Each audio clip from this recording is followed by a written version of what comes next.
Tamu undangan disilakan duduk kembali.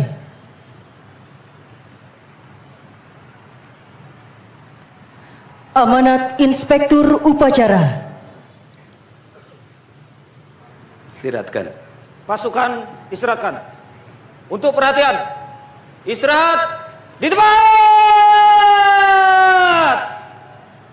Gerak.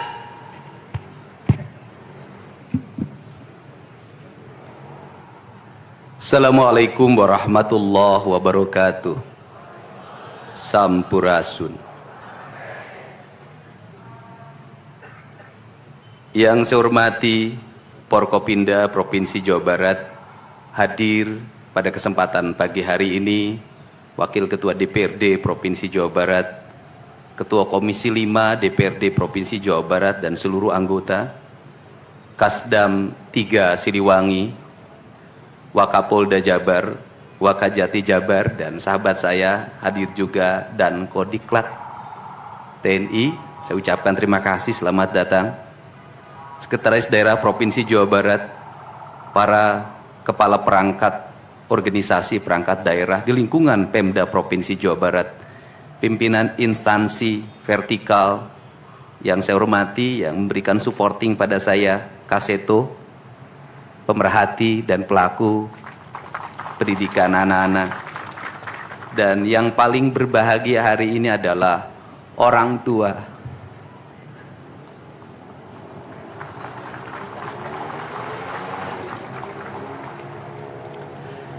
Dari 273 anak-anak Jawa Barat yang terjaring di seluruh Provinsi Jawa Barat dengan berbagai latar belakang, dengan berbagai kondisi, dengan berbagai keadaan, hari ini sudah tumbuh menjadi anak-anak yang sehat, memiliki visi dan memiliki harapan. Bahkan menurut saya jauh lebih baik dibanding yang tidak mengikuti pendidikan di Dodik, Lembang, Rindam 3 Siliwangi. Saya ucapkan terima kasih buat komandan, wakil komandan, dan para pelatihnya. Yang pertama, hari ini kita bersama-sama memperingati upacara kebangkitan nasional. Saat masyarakat Indonesia, masyarakat Nusantara disadarkan dari ketertutupan telinganya, dari ketertutupan matanya, dari ketertutupan hatinya, dari kebutaan matanya, dari ketulian telinganya, dari kebisuan lidahnya, dan dari ketutupan hatinya, di mana saat itu kita masuk pada sebuah fase kita ternina bobokkan oleh imperialisme kolonialisme yang menghamparkan lapangan pekerjaan, yang menghamparkan perkebunan, yang menghamparkan areal persawahan, yang menghamparkan areal-areal irigasi, yang menghamparkan areal bendungan.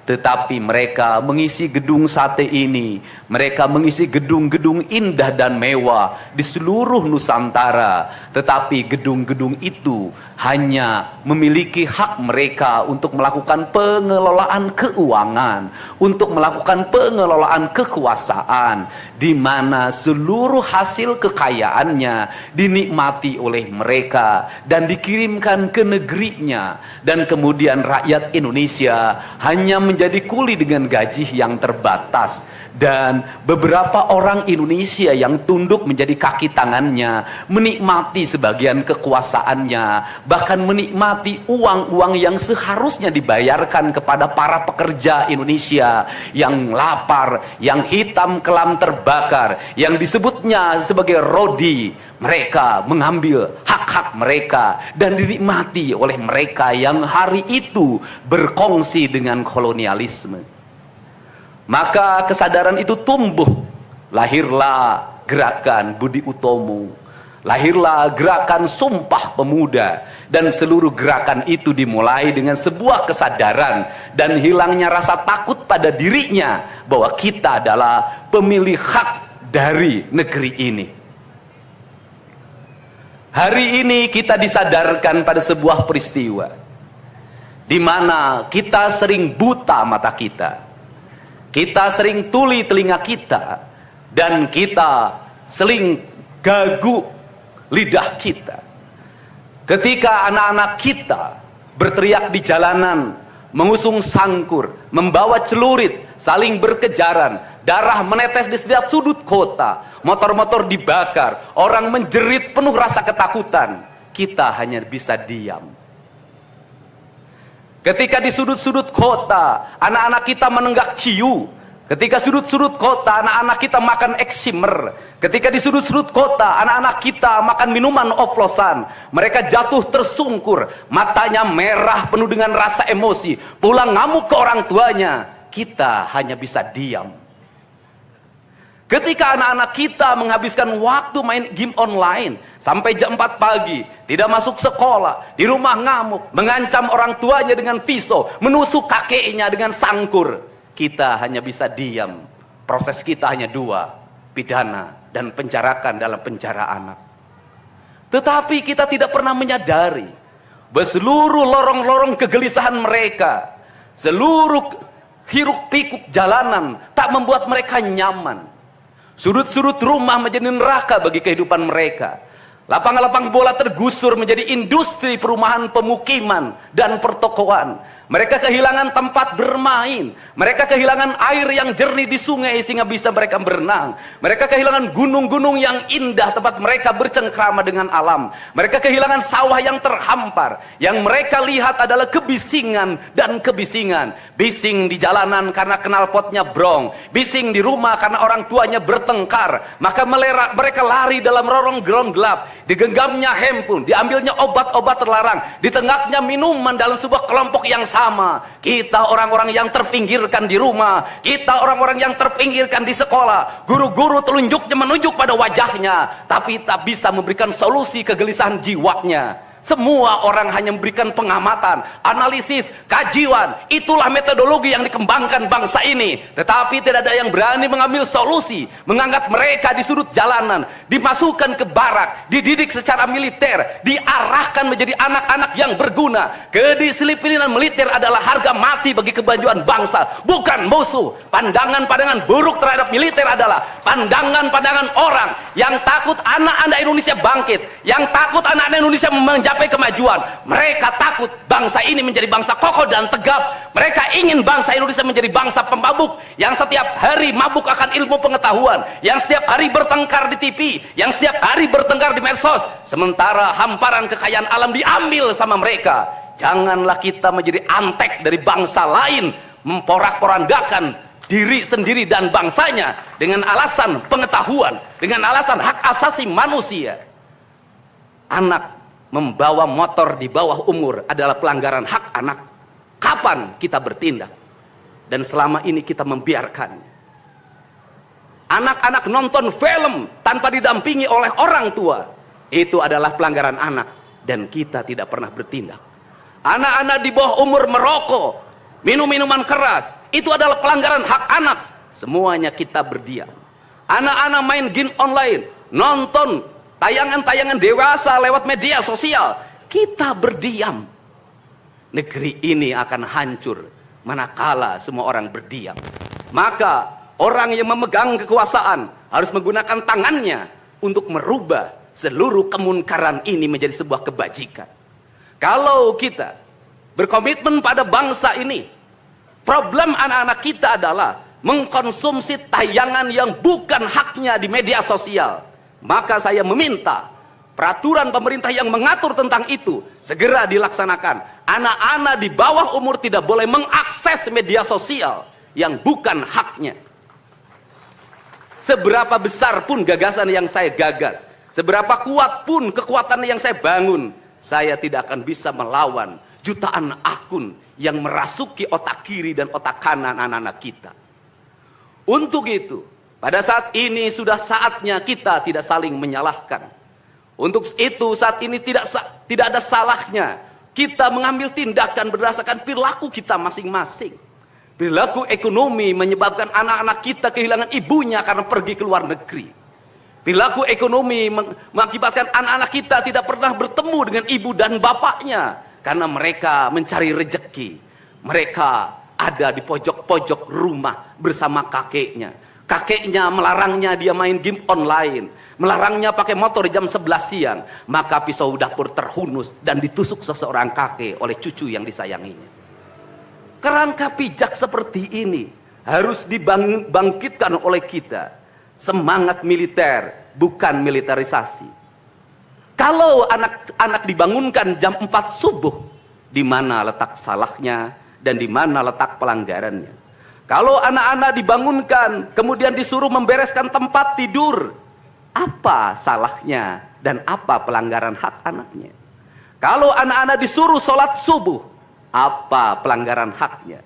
Kalau anak-anak mengikuti kuliah subuh, apa pelanggaran anaknya? Kalau anak-anak disuruh ngantri kemudian makan pagi, sarapan pagi dengan telur, dengan nasi, dengan pisang dan minum susu, di mana letak salahnya? Kalau anak-anak kemudian disuruh belajar dan saat belajar duduknya bersikap memandang ke arah gurunya, memandang mata gurunya agar terjadi transformasi energi antara guru dengan muridnya yang hari ini dihilangkan dengan digitalisasi, menghilangkan ruh spiritual konsepsi pendidikan kita, diganti dengan konsep pendidikan digital yang tidak lagi melahirkan hubungan emosional guru dan murid. Akhirnya murid-murid tidak menghormati guru-gurunya karena guru lupa mengekspresikan nilai-nilai spiritual dalam dirinya pada murid dalam ruangan yang hening, diganti dengan papan belajar digital. Di mana letak salahnya? Kalau anak-anak itu diajarkan makan siangnya tertib, berantri, berdoa sebelum makan, di mana letak salahnya? Kalau anak-anaknya sore hari diajarkan bola voli, sepak bola, latihan baris berbaris, di mana letak salahnya? Kalau sore hari anak-anak disuruh masuk ke masjid, mengikuti pengajian, di mana letak salahnya? Kalau setelah itu mereka makan malam dan makan malam ditandai dengan berdoa, di mana letak salahnya? Kalau mereka jam 9 disuruh masuk barak, disuruh masuk ruang tidur dan disuruh tidur, di mana letak salahnya? Justru hak-hak anak terdapat di barak pendidikan TNI dan hak itu tidak mereka dapatkan di rumah-rumah. Di rumah-rumah anak-anak tidak bisa tidur malam. Mereka rata-rata tidurnya jam 4, jam 1 malam, jam 2 malam. Di rumah mereka tidak mendapat makanan yang bergizi karena serba fast food. Di rumah mereka tidak mendapatkan kasih sayang. Di jalanan mereka balapan. Mereka tidak mendapatkan ruang hidup tanpa gadget dalam setiap hari. Saya katakan justru lingkungan kita hari ini, rumah, halaman rumah, kadang sekolah, kadang jalanan, bukan lagi tempat yang ramah untuk anak-anak Indonesia. Untuk itu apa kebijakan yang harus kita lakukan? Kebijakan yang harus kita lakukan adalah mindset pembangunan dirubah. Ekonomi bukan segalanya. Itu penting. Tetapi ekonomi tidak boleh membunuh ruang-ruang publik di mana orang mendapat ruang bercengkrama. Desain rumah harus dikembalikan pada desain yang membuat jendela, membuat ruang untuk ibu dan bapaknya berkumpul. Halaman rumah harus tersedia di setiap kampung, jangan dihabiskan untuk bangunan karena anak-anak ingin bermain di halaman. Lapangan bola di setiap desa harus ada. Karena apa? Karena mereka terus berinteraksi olahraga. Sungai-sungai harus dijernihkan karena anak-anak orang miskin tidak bisa berenang di kolam renang yang berbayar. Mereka harus berenang di sungai-sungai yang jernih. Gunung-gunung harus dihijaukan karena anak kita perlu hiking dan traveling dalam setiap waktu. Anak-anak kita perlu berinteraksi dengan semesta. Lampu-lampu kadang sebulan sekali harus dimatikan agar anak kita bisa menatap langit, melihat bulan dan bintang, bahwa dia adalah bagian dari cakrawala yang indah. Negeri ini sudah sesak dengan uang di kepalanya. Yang akhirnya apa? Pendidikan hanya menjadi ucapan dan tingkatan S1, S2 dan S3. Tapi pendidikan lupa ada nilai esensial yang harus dihidupkan dalam relung hati manusia. Pendidikan Indonesia adalah mewujudkan manusia Indonesia seutuhnya. Mewujudkan manusia Indonesia seutuhnya. Dalam falsafah Sunda disebutnya Pancawaluya. Cager, bager, bener, pinter, singer. Itulah falsafah pendidikan asasi. Maka falsafah pendidikan asasi dalam kaidah Sunda disebutnya kalimatnya begini.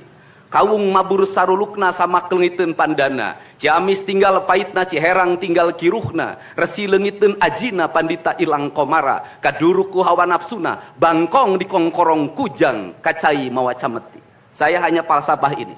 Apa itu bangkong dicongkorong kujang? Kujang adalah senjata. Bagi orang Sunda adalah sebuah kehormatan diri. Kujang. Tetapi kujang tidak bisa dikongkorongkan pada bangkong. Kalau bangkong dikongkorongkan oleh kujang, bangkong itu anak-anak di bawah umur. Kalau dia dikongkorongkan oleh kujang, kujang itu tak bermakna dan bangkong itu mati, tak mampu membawa kujang. Kacai mawaca meti, apa itu artinya? Orang pergi ke air untuk mensucikan diri, maka dia harus membebaskan diri dari berbagai apapun kepentingan. Dia ingin pasrah, dia ingin sumera, hirup ukur sasamperan, awak ukur sasampayan. Sariring dering dumadi sarengkak saparipola la haula wala quwata illa billah. Maka dia tidak boleh membawa hawa nafsu. Ketika kita ingin memasuki abad ritual dan spiritualitas, maka tidak boleh ada kebencian, tidak boleh membawa senjata apapun, tidak boleh, maka kita berserah. Apa yang terjadi hari ini? Orang-orang yang setiap hari bicara tentang kesucian, lidahnya menyakiti orang lain, menusuk orang lain, membawa api peperangan pada saat orang menuju kesucian. Bahkan bisa jadi menghinakan orang lain itu dianggap bagian dari kesucian. Tidak ada anak nakal, tapi orang Sunda itu menyebutnya budak bangor. Budak bangor itu beda dengan nakal. Kenapa? Itu masa mereka menginjaki masa remaja menuju masa dewasa. Maka di hari kebangkitan nasional ini, pemerintah Provinsi Jawa Barat, sekolah yang hari ini berjalan, ada pendidikan karakter, ada bela negara, saya akan meresmikan menjadi Sekolah Kebangsaan Jawa Barat Istimewa. Sekolah Kebangsaan Jawa Barat Istimewa nanti akan dipusatkan di Dodik, Lembang. Dan kalau ada lembaga pendidikan lainnya, kami juga akan menjadi kerjasama.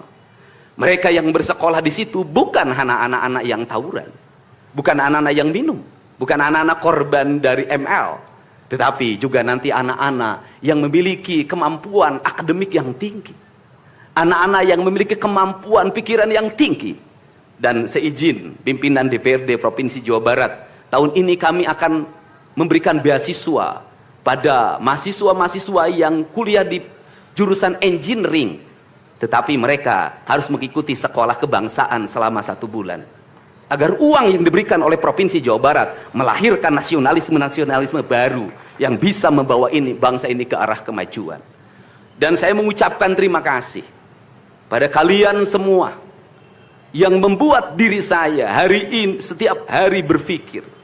Ingat, doa yang terpancar ada 2. Saya tidak menyebut doa. Rintihan hati, bisikan hati ada 2.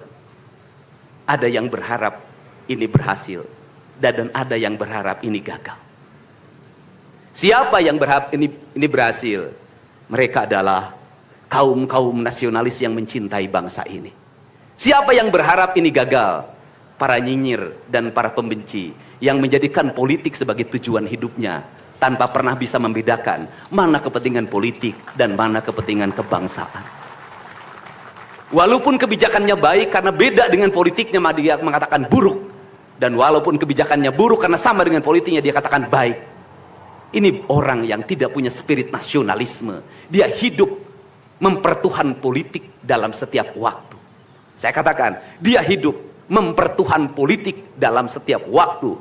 Meskipun lidahnya berkata bertuhan pada Allah, tetapi hatinya dalam setiap hari hasud dan menjadikan politik sebagai tujuan hidup.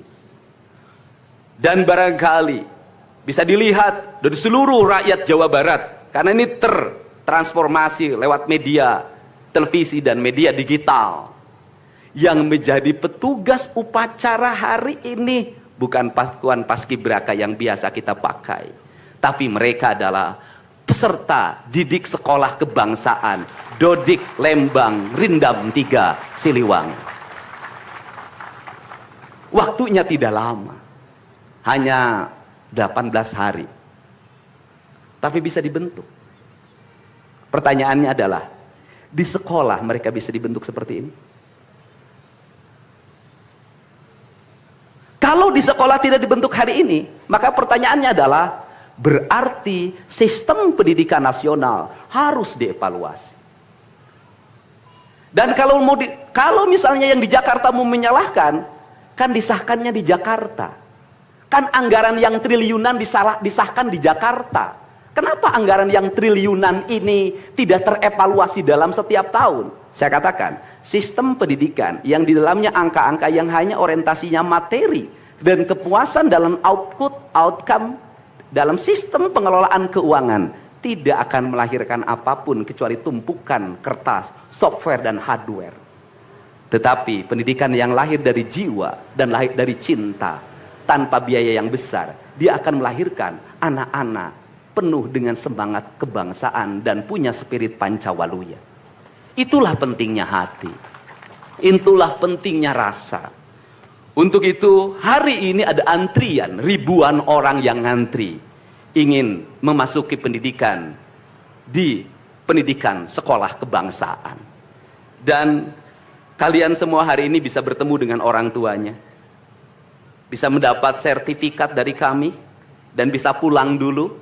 Nanti dalam 2 minggu sekali kami siapkan mobil di setiap kabupatennya untuk pergi ke Dodik lagi mengikuti pematangan, bukan di Dodik nanti di Badan Diklat ESDM Pemda Provinsi Jawa Barat, kalau nanti di Dodik diisi oleh siswa yang baru. Dan kami akan memantau perkembangan kalian dalam waktu 1 tahun, bukan 6 bulan. Dan saya sudah meminta kepada Dinas Kesbangpol, Dinas Pemuda Olahraga, di upacara peringatan 17 Agustus 1945 Pemda Provinsi Jawa Barat, seluruh pesertanya berasal dari siswa didik sekolah kebangsaan di Dodik Lembang. Kalian semua jadi petugas upacara Agustusanan. Jadi tidak usah repot lagi. Ternyata bisa. Dan hari ini bisa kalian bahagia.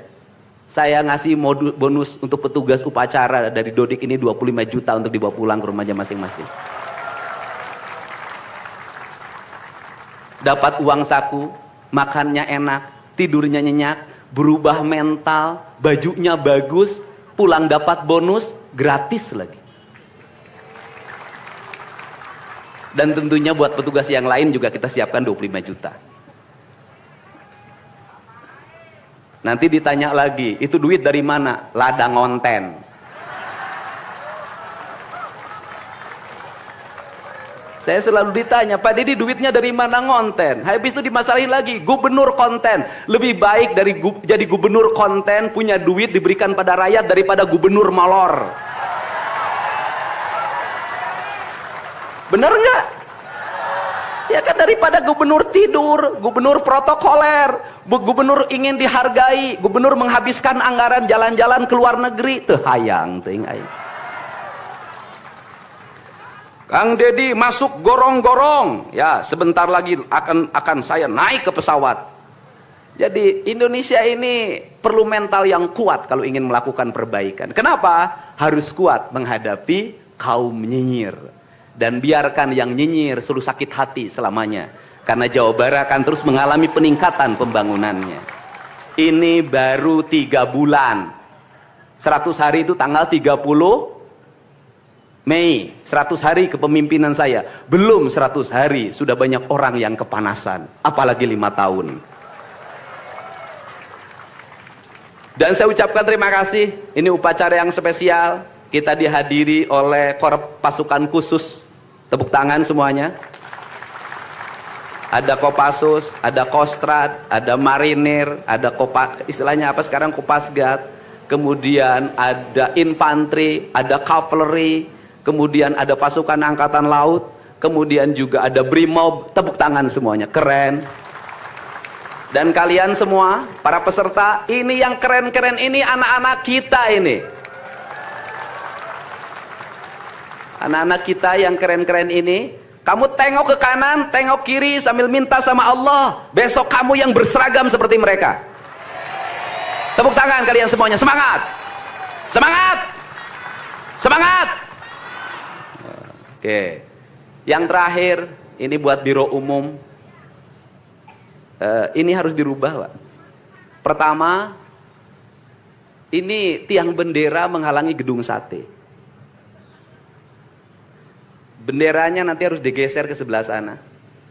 Dan nanti kalau upacara tidak menghadap ke sana, tapi dari sini menghadap ke sana. Agar panorama itunya tetap terlihat. Dan kalau di sana maka kebisingan kendaraan tidak akan terlalu mendominasi. Ini Feng Shui cara menata bangunan. Jadi saya dari tadi mandang gedung sate nggak bisa karena terpotong oleh tiang bendera. Dan nanti bagian protokoler itu masang podium nggak lurus ke tiangnya, agak mencong-mencong dikit. Maklum Pemda masih belum pakai rasa, masih pakai DPA. Yang penting di DPA-nya juga tidak melanggar. Nah ini orang estetik, dan di Pemda ini tidak pernah ada rapat untuk merumuskan ini. Cukup WA, Pak Sekda, Kesbangpol, Dinas Pendidikan, besok kita lakukan ini, anak-anak bajunya ini. Dan saya terima kasih buat PLT Dinas Pendidikan yang stresnya banyak, suaranya sampai hilang, saking takut. Luar biasa. Berdiri dong Kepala Dinas Pendidikan PLT. Di depan kamu pindah. Suaranya hilang. Pernah saya marahin malam-malam, kamu belum tahu cara kerja saya. Karena sekarang sudah tahu ternyata Sang Kuryang tuh hidup di sini. Ya, Pak. Silakan duduk depan, Pak. Di depan, Pak, duduk. Saya ucapkan terima kasih juga kepada Pak Sekda yang selalu ingin menjalankan tugas saya dengan baik. Kalau belum meluntur-luntur dikit wajar, karena dia memang penakut sama istrinya jadi kurang lentur. Kalau saya kan sudah sangat lentur hidupnya. Saya ucapkan terima kasih juga pada Kesbangpol. Ini yang supporting sangat baik. Ini mantan, pindah Pak ke depan Pak. Ini jajaran protokoler, dan saya ucapkan terima kasih pada Pangdam 3 Siliwangi yang support full. Terima kasih. Kemudian Pangkostrat yang di Purwakarta juga melaksanakan dan berbagai divisi. Kemudian Komandan Dodik Rindam. Terima kasih. Saya ucapkan terima kasih, badannya terima kasih. Saya ngasih bonus buat pelatihnya 50 juta. Saya ini urusan rasa, Bu. Orang tuanya itu jangan hanya bertepuk tangan. Mohon maaf. Ada terpanggil dalam jiwanya. Anak-anak saya kok bisa hebat begini ya? Dari rumah itu bawa bakakan. Mohon maaf. Ini cermin manusia-manusia Sunda yang punya welas asih, yang punya timbal balik. Anak saya dididik, bukan saya minta bakakak, bukan. Bukan saya minta opak, tumpeng, bukan. Penuh dengan welas asih, dengan cinta. Mudah-mudahan bakakak yang dibuat menjadi jalan bagi si Ujang menjadi orang hebat. Kenapa orang tua dulu melahirkan anak-anak hebat? Karena cinta rasa, bukan gratifikasi. Dia kenaikan kelas tidak bawa uang, dia bawa tumpeng buat gurunya. Dia bawa bakakak buat gurunya, karena gurunya telah mendidik anak-anaknya dengan baik. Itu cinta, itu rasa, bukan gratifikasi. Kami berbuat baik pada orang tuanya, tapi orang tuanya juga harus punya rasa dan punya cinta demi anak-anaknya. Saya pengalaman ibu saya dulu selalu berpuasa ketika saya punya hajat, punya lagi ujian, lagi kenaikan kelas, menghadapi kesulitan, ibu saya dan bapak saya pasti berpuasa buat saya. Saya minta ibu dan bapak, coba rajinlah berpuasa bagi anak-anaknya. Bisa jadi, mohon maaf, bisa jadi anak-anaknya seperti ini, rasa orang tuanya yang harus diperbaiki. Bukan kesalahan anaknya, tetapi rasa dan cinta orang tuanya juga harus dibenahi. Hidup itu alam Pak, interaksi. Buktinya sama tentara nurut, sama ibu nggak nurut, sama bapak nggak nurut. Nah ini, makanya untuk itu dari sekarang, mari bangun cinta negeri ini, karena negeri ini adalah negeri Siliwangi, negeri Silih Asa, negeri Silih Asi, negeri Silih Asu, negeri Silih Pikanyaa. Bagi mereka yang tidak ngerti Siliwangi, tidak tahu makna Siliwangi, tidak pernah berkontemplasi dengan Siliwangi, jangan coba-coba Anda berbuat tidak baik terhadap tanah Siliwangi. Saya sampaikan itu, kaluhur tesirungan kahandap teu akaran. Ini saya ucapkan terima kasih seluruh pasukan. Saya ucapkan terima kasih buat Panglima TNI, Kepala Staf Angkatan Darat, Angkatan Laut dan Angkatan Udara, Pangdam 3 Silo dan seluruh jajaran. Semua terima kasih. Hari ini adalah hari bangkitnya kita. Hari ini adalah hari kemajuannya kita, dan kita mulai seluruh perubahan ini dari tanah kita, tanah Sunda, tanah Siliwangi. Wallahu muwaffiq ila aqwamit thoriq. Assalamualaikum warahmatullahi wabarakatuh. Sampurasun. Siap! Gerak! Pembacaan